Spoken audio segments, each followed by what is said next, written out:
கர்த்தருடைய பரிசுத்த நாமத்திற்கு ஸ்தோத்திரம். இன்னைக்கு நம்ம இன்றைய ரட்சணிய நாள் என்ற தலைப்பில் ஜான் வெஸ்லி என்ற ஒரு மிஷினரியை பற்றி இன்னைக்கு நம்ம பார்க்கலாம்.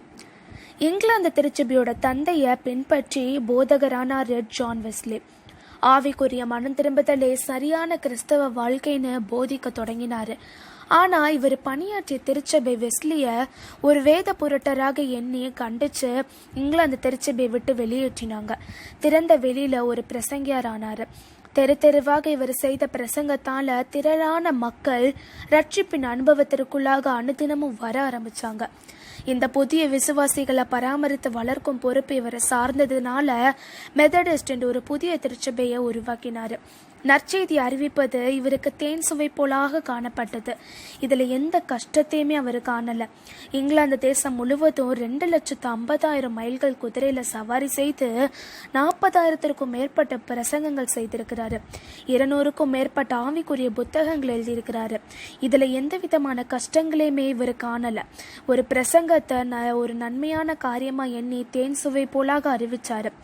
சமய பணிக்கும் சமுதாய பணிக்கும் சம்பந்தமில்லைன்னு கருதப்பட்ட அந்த காலத்தில் சமுதாய புரட்சி செய்ததுனால இவர் சமுதாய சிற்பின்னு எல்லோரும் அன்போடு அழைத்தாங்க. இங்கிலாந்து தேசத்தோட முதலாவது இலவச மருந்தகம், இலவச பள்ளிக்கூடம், இலவச ஆதரவற்றோர் இல்லங்கள்னு ஏராளமான நன்மைகள் செய்திருக்கிறாரு. அடிமை முறைகளை அகற்ற ரொம்பவுமே பாடுபட்டு கிறிஸ்துவுக்குள்ளாக மக்களை கொண்டு வந்த ஜான் வெஸ்லி தன்னோட 88வது வயதில் 1791 வருடம் மார்ச் 2வது நாள் அப்போ கிறிஸ்துவுக்குள்ளாக விண்ணில் சென்றார். நாமளும் கண்டிப்பாக ஜான் வெஸ்லியை மாதிரி தான் இருக்கணும்.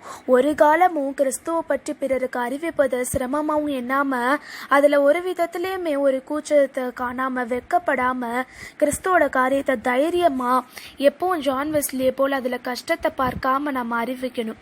அப்போது நம்மளை போலவே ஏராளமான மக்கள் கிறிஸ்துவை ஏற்றுக்கொண்டு கிறிஸ்துவுக்குள்ளாக வர வாய்ப்பு இருக்குது. நாம் மட்டும் கிறிஸ்துவை ஏற்றுக்கொண்டா பத்தாது, நாம் ஏற்றுக்கொண்ட கிறிஸ்துவை பிறருக்கும் அறிவிக்கணும். அப்போ நிறைய பேர் கிறிஸ்துவுக்குள்ளாக வரும்போது உலகம் நன்மையை காணும். இன்னைக்கு நம்ம கேட்ட இந்த மிஷினரி கதையை நம்மளோட தாழ்த்து கொண்டபடி நடக்கலாம். நாளைக்கு இன்னொரு மிஷினரி கதையில சந்திக்கலாம். God bless you.